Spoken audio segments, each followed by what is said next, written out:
more reaction to the passing of Pope Francis. I'm joined by Archbishop Zolile Mpambani, who is the first Vice President of the Southern African Catholic Bishops' Conference. Archbishop Mpambani, good morning. Our condolences to you and to the entire Catholic Church and its congregants. I'd like to invite you to have the opportunity to share your reaction to the news of the Pope's passing.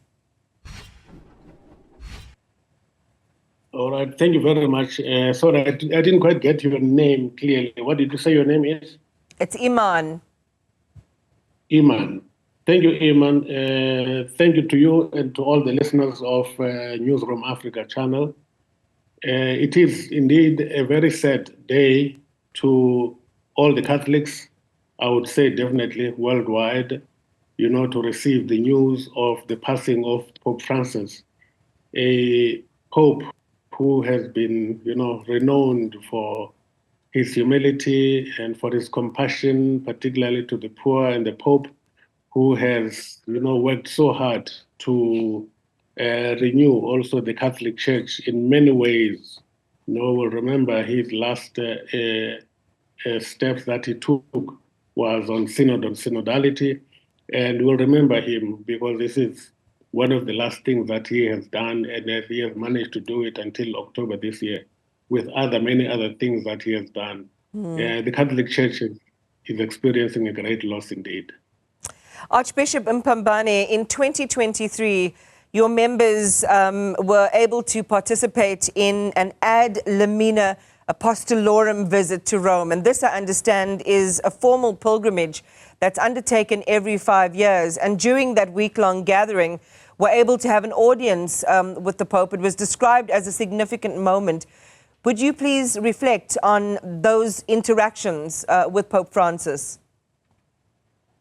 Yes, it was a significant moment indeed because, when we went to for the ad limina visit, the Pope was in hospital already, and we had very little hopes that he would, interact with us during that ad limina visit. And actually, on the last day of our stay, where he actually stays at St. Martha, because that's where we were staying, when he came back from the hospital, he was wheeled in, and one of us went to talk to him and asked him if he could, have some audience with us. Well, he said, I will see, just wait a minute. And it was just before lunch. So after lunch, we all received a message that the Pope is ready to talk to us in the chapel of St. Martha, where we were also celebrating Mass every day. And it was a very pleasant surprise to all of us that he has offered to come and talk to us. We had expected that, we did not expect that.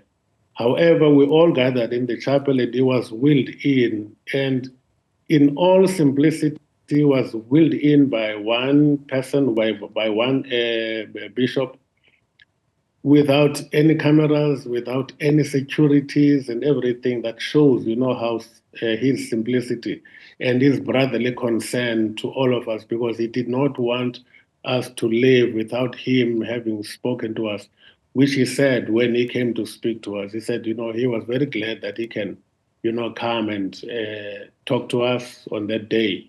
And we were also very happy that he came to speak to us on that particular day. And he stressed, this brotherly concern that we also as bishops, in whatever we do, we need to show care to our people, to our dioceses. And he spoke, in all simple words that we could interact with him. And he also took some questions and some comments, from all of us. Yeah. Those are beautiful reflections, and I imagine how wonderful it would have been for you all to have had a direct audience with him, even in the context of his ill health. Archbishop, we've been, again, reflecting this morning on his legacy in the Church. We've touched on themes of transformation, his work on migrants and the LGBTIQA+ communities. I'd like to talk to you about some of his work on reforms inside the Catholic Church, the Roman Curia. This is the Vatican's administrative body to make it more accountable, more transparent. He also did the same with opening up the books, really, of the Catholic Church, promoting financial transparency. You just touched on synodality, and this is on his encouragement in creating a church that listens to its, not only the laity, but also listens to the bishops and takes feedback. And I'd love to hear how that intersects with some of the aspirations that the Southern African Catholic Bishops' Conference also have in making the church more contemporary and accessible. Well, he is leaving a great legacy, Pope Francis, on all those things that you have touched, in promoting brotherly love, in promoting compassion, particularly to the poor and the needy, and also all his comments on LGBTQ and, on saying, the people are all people of God, so we need to give them, a chance, or especially when it comes to certain works in the church.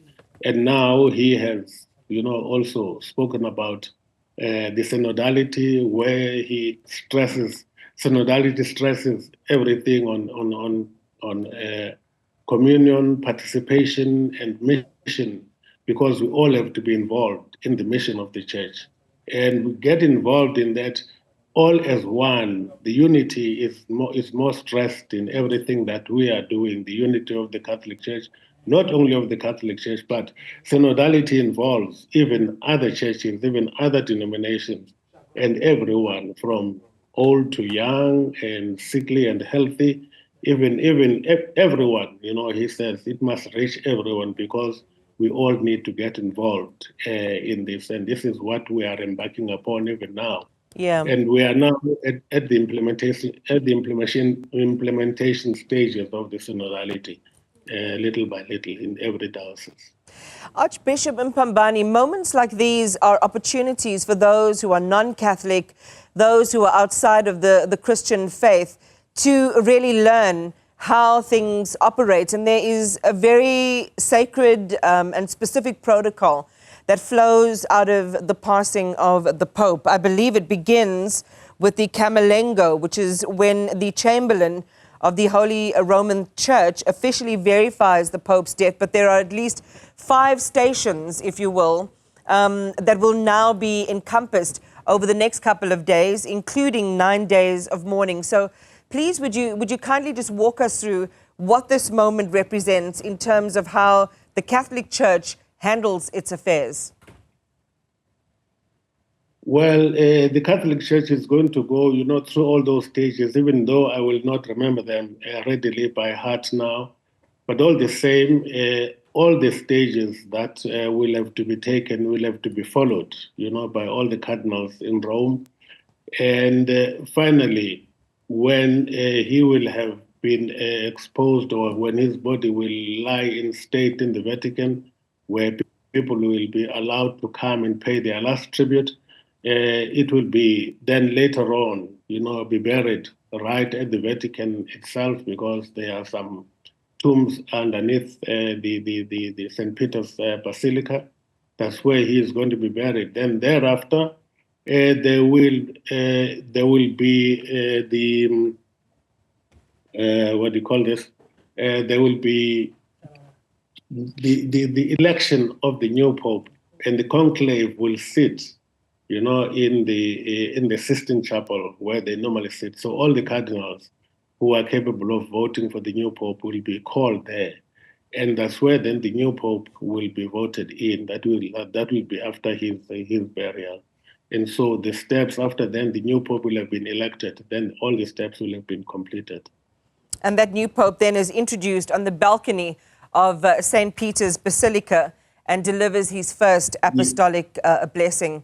I want to check with you, Archbishop, what some of the events might be. I mean, we know that this is the conclusion of Holy Week, and some have reflected how auspicious it is that he was able to take part in Easter Sunday in some form, given how compromised his health has been.